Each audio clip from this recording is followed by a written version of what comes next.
Once upon a time there was a woodcutter and his wife. They lived together in a home at the foot of a mountain. They had all the blessings of a happy life, except for the one blessing they always wanted, the blessing of a child. Every morning the couple would go out into the woods.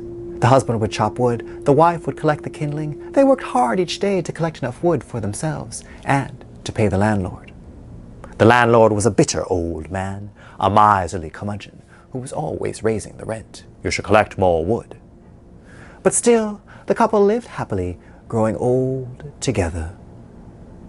Until the day came where the wife was too old and too weak to go out into the woods. And so the woodcutter went out alone, spending longer and longer hours each day to collect enough wood for themselves and to pay the landlord.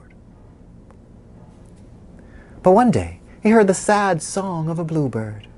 He followed the song and found a bluebird with a broken wing. He carefully picked up the bird, splinted the wing, and took it back home to his wife, where they nurtured and cared for it back to health. When it had fully healed, the couple went back out into the woods and watched the bluebird fly off, this time with a happy song and tears in their eyes. Life went back to usual for the woodcutter and his wife, chopping wood, spending longer and longer hours each day, until he again heard the song of the bluebird. He followed the bluebird. When the bluebird saw him, it flew off again. He followed the bluebird deeper and deeper into the forest. He followed it deeper and deeper until he came to a mountain spring. And there, the bluebird stopped. Exhausted, the woodcutter laid down his axe and took a long drink from the spring, and then he fell asleep. When he awoke, strength again filled his bones.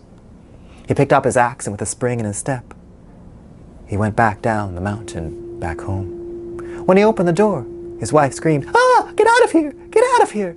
We have nothing here!" Do you not recognize me, wife?" said the woodcutter. And she looked at him, for it was indeed her husband, but years younger. His bald head was now covered with thick, dark hair. His body was now supple and strong. What happened to you?" she said. And he told her all about the bluebird and the mountain spring. "You should go there too. You can be young again." "It is too late for me," she said. "I am too old and too weak to make the journey." "But I am now young and strong," said the woodcutter. "I can carry you." And together the old couple went out into the forest. The old woodcutter, now young, carrying his old wife on his back. They found the bluebird and followed it to the mountain spring. And there the wife took a long drink, and then another, and then another. "That's enough, wife." And she stood up. Her body was again supple and lithe. Her thin gray hair was now thick and black and lush. They clasped hands and danced for joy. And hands still clasped, they skipped down the mountain back home together. The next morning, the landlord arrived to collect the rent. The landlord had joints swollen and deformed with arthritis. With each step he winced and shuffled in pain. What happened to you?" said the landlord. The woodcutter felt sorry for the landlord and told him all about the bluebird and the mountain spring. "That's my spring," said the landlord. "You should not go there again. This is my property." And with that he turned and went into the forest. But that evening, the landlord still had not returned. The woodcutter and his wife worried that he had gotten lost. They went into the forest, found the bluebird, and went to the mountain spring.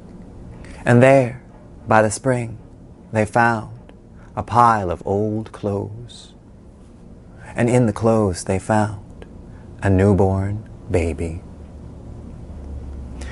The wife picked up the child, who looked back at her with sad, longing eyes and cried. The woodcutter and his wife cradled and comforted the child. Now you might say this story is about greed. You can't have too much of a good thing. But it is also about second chances. The woodcutter and his wife got a second chance to grow old together, this time with the blessing of a child. And the old miserly landlord, he got a second chance too. This time to grow up with parents that loved him